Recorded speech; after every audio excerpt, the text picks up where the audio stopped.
तर आज मी बनवणार आहे मसाला पुरी आणि दम आलू। तर पहिले आपण मसाला पुरी बनवून घेऊ। तर त्यासाठी मी इथे गव्हाचा पीठ घेतले आणि त्याच्यामध्ये सगळे मसाले टाकून घेतले, कोथिंबीर टाकली आणि कस्तुरी मेथी टाकले, मीठ टाकलं आणि त्याला मिक्स करून घेतले। नीट मिक्स केल्यानंतर त्याच्यामध्ये तूप घेतलं आहे मी गरम करून, तो टाकला, जिरा पण टाकला आहे मी आणि मिक्स करून घेतल्यावर पाणी टाकून त्याला पण मलून घ्यायचं आणि मलल्यानंतर त्याला थोडे वेळ ढाकून ठेवायचं आहे। एकीकडे दम आलूची ग्रेव्ही बनवायला घेतली मी। तर तेलामध्ये कांदा टाकला, लसूण आणि अद्रक टाकलाय, टोमॅटो टाकले आणि काजू नंतर टाकले। मिक्स करून घ्यायचं ते सगळ्याला आणि थंड झाल्यावर वाटण करून घ्यायचं आहे।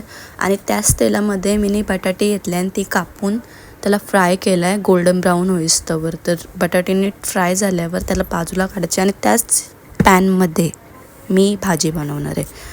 तर त्याच्यामध्ये जिरा टाकला आणि मसाले टाकलेत।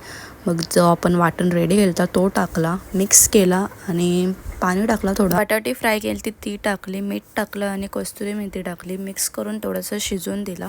त्यानंतर मी याच्यामध्ये तूप टाकलं आणि कोथिंबीर टाकले, पण रेकॉर्ड करायला विसरले मी, व्हिडिओ चालू नव्हते, पण नक्की टाका तुम्ही। भाजी तर रेडी आहे आपली। तर एक मी पुरा लाटायला घेतोय। तर थाल्यावर मी एकदाच पीठ घेतला थोडा आणि लाटून घेतला, वाटीतून गोल गोल केले आणि बघू शकता इथं आपली पुरी रेडी आहे। तशा करून मी सगळ्या पुऱ्या लाटून घेतल्या आणि गरमागरम तेलमध्ये फ्राय केलं। तर तुम्ही बघू शकता आपल्या पुऱ्या कशा फुगलेल्या आहेत मस्तपैकी।